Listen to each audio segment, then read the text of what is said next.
అనాదిగా వస్తున్న ఆచార సాంప్రదాయాల ప్రకారం దీపావళి రోజున చీపురు కొన్న తర్వాత పూజ చేసి మరుసటి రోజు నుండి ఉపయోగించాలి. చీపురు వాడడం వల్ల జీవితంలో అనేక రకాల సమస్యలు తొలగిపోతాయని నమ్ముతారు. ఆశ్వీజ చతుర్దశి దీపావళి యమునికి ఇష్టమైన రోజు. ఆ రోజు సూర్యోదయానికి ముందే తలకు నువ్వుల నూనె అంటుకొని అభ్యంగన స్నానం చేయాలి. నువ్వుల నూనెలో లక్ష్మి, మంచినీటిలో గంగాదేవి కొలువై ఉంటారు. అమావాస్య రోజున దీపావళి ముహూర్తంలో లక్ష్మీదేవికి పూజలు నిర్వహించాలి. తెల్లవారుజామున మంగళ స్నానమాచరించి మధ్యాహ్న సమయంలో పితృదేవతలకు శ్రాద్ధము, బ్రాహ్మణులకు భోజనం పెట్టాలి. సాయంత్రం పుష్పాలు, ఆకులతో అలంకరించి లక్ష్మీ, విష్ణువు, కుబేరుణ్ణి పూజించాలి. ఎండిన గోంగూర పుల్లలకు ఒత్తులు చుట్టి వెలిగించి దక్షిణం వైపుకు చూపించి పితృదేవతలను ప్రార్థిస్తారు. ఆకలితో ఉన్నవారికి అన్నదానం చేయవచ్చు.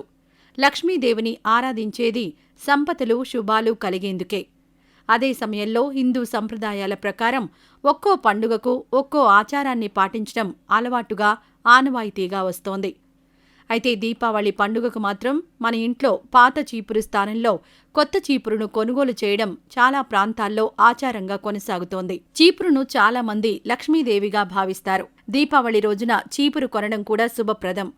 చీపురుతో అర్ధరాత్రి సమయంలో ఇళ్లు ఊడ్చి దుమ్ము ధూళిని బయటపడేయండి. సాధారణంగా అర్ధరాత్రి సమయంలో ఇంట్లో దుమ్మును ఊడ్వరు. అయితే దీపావళి రోజున చీపురుతో ఇంట్లో దుమ్మును ఊడ్చి బయటపడేస్తారు. దీనివల్ల అలక్ష్మి బయటకు వెళ్లిపోతుందని నమ్మకం. అనాదిగా వస్తున్న ఆచార సంప్రదాయాల ప్రకారం దీపావళి రోజున చీపురు కొన్న తర్వాత పూజ చేసి మరుసటి రోజు నుండి ఉపయోగించాలి. చీపురు వాడడం వల్ల జీవితంలో అనేక రకాల సమస్యలు తొలగిపోతాయని నమ్ముతారు. చీపురును అవమానిస్తే లక్ష్మీదేవిని అవమానించినట్టే అంటారు. చీపురు పాదాలపై పడకూడదు. ఇలా జరిగితే అపశకునంగా భావిస్తారు.